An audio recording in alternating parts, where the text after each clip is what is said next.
እባክሽን ልጄ አጥፍቼም እንደሆነ ይቅርታ አድርግልኝ፣ ካለሽበት ቦታ ድምፅሽን አሰሚኝ።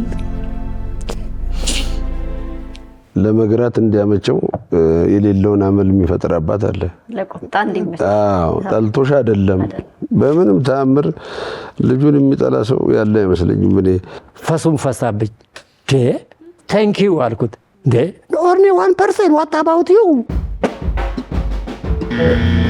መልካሙ ተበጀ አይደለ ወልደ ይኸውም ይባላል። ልማታዊ እርግማን ነው።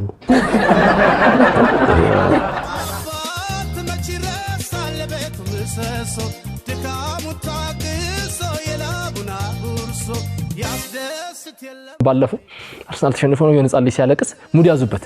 ደስ አለኝ።